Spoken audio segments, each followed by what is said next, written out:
Thank you, guys. I'm so excited to be here. When Charlie said we were speaking to a room full of conservatives in California, I was a little nervous. I thought it was a setup. I thought it was a trap. I had no idea you guys existed. But in the same vein, I guess you can say that nobody knew that a black conservative existed. Which is pretty remarkable, right? It's pretty remarkable. It's remarkable when you consider that I'm considered to be an anomaly when the Democrats brought us the KKK, slavery, Jim Crow laws, and the welfare system, and yet 95% of black people in this country are voting Democrat. How? I do not understand this. When Charlie and I met, it really was, we feel like it was just a bigger force that was pulling us together, because I saw what he was doing and I said, this is amazing and it is so necessary, but there's a piece of this puzzle that's missing. He's mobilizing students, and that's amazing because they need to know that there are different ideas and there are diverse ideas, and they need a home to understand that it's okay to speak out. But what about black people in this country? What is going on with black people in this country? And Charlie said, literally in 2.5 minutes, sit down right here. I'm going to hire you. I want you to sit down right here. Don't move. I'm going to get you a contract. He took out his phone like this, and he said, all right, I'm going to give you this, I'm going to give you that, and I need you to sign it back to me. And within 2.5 minutes, the deal was done, and I joined Turning Point USA. It was an easy sell, I'll tell you what. So here's the thing.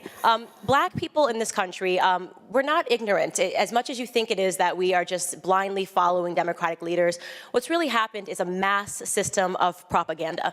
Okay, I was on the left. I don't know if Charlie has told you guys that, but I used to be on the left. I grew up, obviously, in an entirely Democratic household. And the truth is that the left has extended into our media, our academia, and most importantly, believe it or not, Hollywood and culture. That is the #1 thing that they have won over, and that makes a big difference. It starts with LBJ and his Great Society Act, which essentially, Charlie talks about that, so I won't go on, but talk about creating a system of government dependency. Talk about the welfare system, okay? That is the new form of slavery, and it is so important for black people to understand that.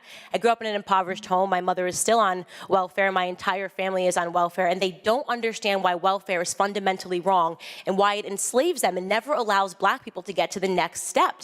They're being completely tantalized right now. So what do? How do we re-educate them?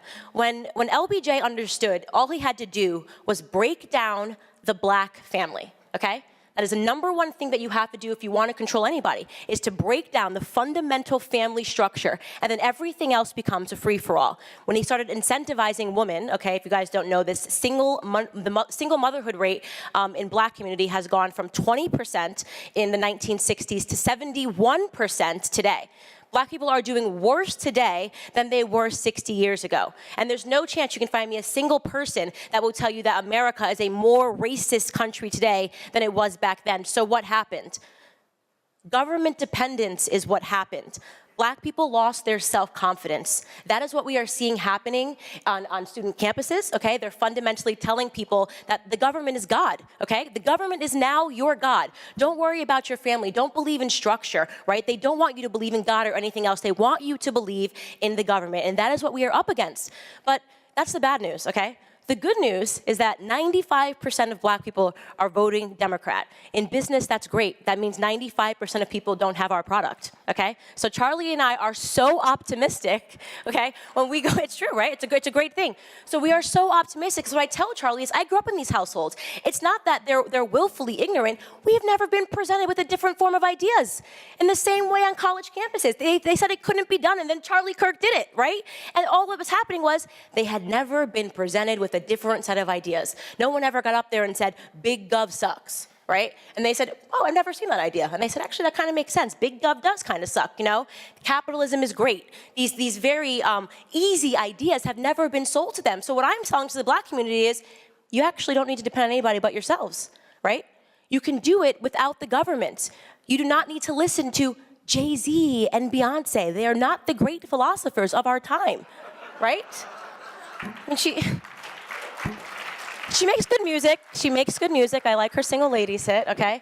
but she knows very little, or she knows a lot, because like Charlie says, I believe that it's evil, and I believe they know what they're doing, and we're up against the globalists in this moment, and they use Hollywood as a tool to descend upon people that don't have family structures, and so they start to look to Hollywood for mom and dad, for these ideas. They've gravitated towards culture, towards hip-hop, towards music, to tell them what they should be doing in life, and it's fundamentally harmed our communities. So here's what we're gonna do, right? And this is a plan, this is not a suggestion. Charlie and I are going to crack the black vote. It's, right?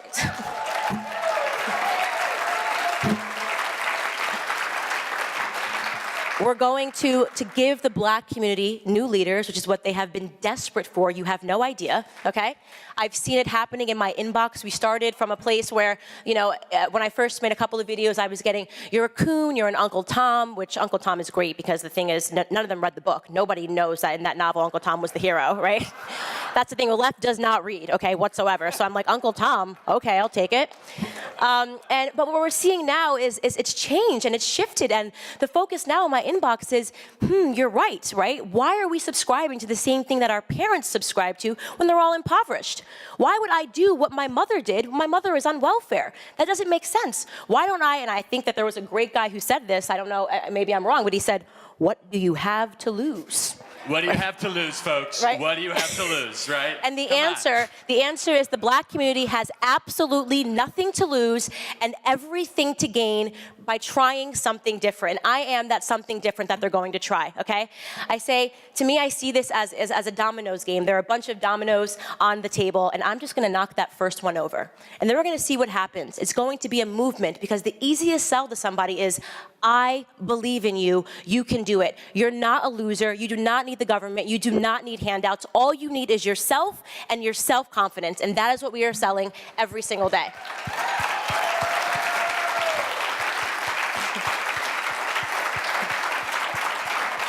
So I am in the process of writing a book, which we are super excited about. We've secured the domain name. We try not to talk about it too much because we're waiting on the trademark to come through, but we will tell this room today that we are launching what is called Blexit, the black exit from the Democratic Party. Is that not great? I mean, that's... Next year, I want everybody here to be wearing Blexit t-shirts. We're going to have swag. We're going to have rallies. We're going to have black people that are just saying, you know what, we're done with this. We are done being sold the narrative that we are victims, because we are not victims. We are absolutely not victims. But we have been victimized. We have been victimized by Democratic policies, okay? So we couldn't be more excited about Blexit. It's the greatest thing, and the book that I will be writing will be entitled Blexit, My Personal Escape from the Democratic Plantation. If anybody would like to follow me off.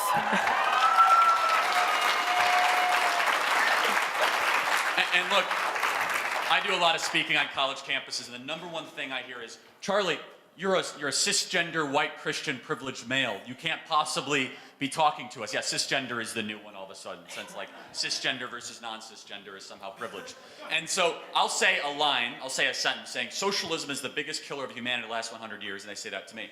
And then Candace goes up and says that. She says, haha, I win the Oppression Olympics. I'm a black woman. You can't say that to me. Yeah. And then all of a sudden it becomes more true. It's using identity politics. Right. We've learned that the only way to defeat them is to use identity politics against itself. So they have created this system where, you know, like Charlie talks about the Oppression Olympics, where the best thing you can be right now, the most oppressed person, is a black woman, right?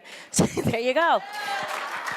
So now what happens when a black woman comes up and starts saying things that make sense? They're going to have to combat me with logic and the truth, and they're incapable of logic or the truth. So we get to watch them just turn into a puddle on the floor. And we saw it the other day. You were on Fox. It was unbelievable. She was up against Jamu Green, who is like the senior advisor for Hillary Clinton, who's an impressively stupid individual. She really is impressively stupid. That's exactly right. And so Candace was going one-on-one. They were talking about the black vote. And Candace said, how on earth could you support Democrat policies that have kept our communities poor? We're doing worse over the last 60 years that we keep on voting for Democrats. And she said, oh, that's ridiculous. That's ridiculous. That's ridiculous. And that's time ridiculous. And time again, because they don't understand, they don't have facts or logic or history or perspective. And here's this beautiful, articulate, energetic black woman who's going to bring truth to power. I might go into early retirement, folks, and just hand over the whole thing right here. I mean, seriously. It's unbelievable. Look, it is... Beyond a shadow of a doubt, as dark as these times feel, I have to tell you, you have to be excited. We are so excited. I jump out of bed every day with so much energy, you guys, because we are about to change the course of history. Like that, I mean, what is more exciting than that? What is going to be more exciting? What is going to be more exciting in 2020 than watching a mass exodus of black people from the Democratic Party? I mean... And by the way, if we only win 12% of the black vote in Ohio, they're done. The whole game is done. They're folks. done. If we win 13% in Florida, Pennsylvania, the whole map demographically changes tremendously. So if you were a business mind, you say, hold on a second, where's the biggest potential? How about the communities that are doing the worst under the current political monopoly that keep on voting for them? And that's the Democrat Party with African Americans. It is. And we see this is the chance to totally do a sea change for the next generation. Right, and I say, yeah, you're exactly right. You're exactly right. And I say, you know, if we want to win this war, we have to free the slaves. And the people that have been enslaved the most by Democratic parties are African Americans, okay? It's the truth. Right. And it's by no coincidence that the poorest, most murderous, most corrupt cities are all run by Democrats, whether it be Oakland, Los Angeles, Detroit, Philadelphia, Chicago. They're all run by Democrats. In fact, they have perpetual political monopolies of cities that have homicide rates that are tenfold that of its sister cities, that are completely and totally bankrupt. And by the way, one of the greatest issues that we need to sell here in California, that Candace is a champion of, that politically is a winner and it's also a winner policy-wise, when Candace is going to go to the south side of Chicago or go to Detroit, she's going to look black mothers in the face. She's going to say, we are going to allow your kid to go to a school that the teacher unions are not going to allow you to go to. School choice is going to win these elections like you wouldn't believe. And the Democrats have an impossibility to support school choice. They can't. Politically, they can't because they're bought by the teacher unions. That's one of the huge ways we're going to win the black vote, and Candace has articulated that so Absolutely. well. Absolutely. Yeah. So what I'm observing happening, what I say all the time, is that what is happening right now in the black community is very real. There's a split happening, almost a civil war within our own community. And there are those with victim mentality and those with victor mentality. I am leading those with victor mentality, who understand that there is something more for them and that America is, in fact, the greatest country on earth. I really, truly believe that.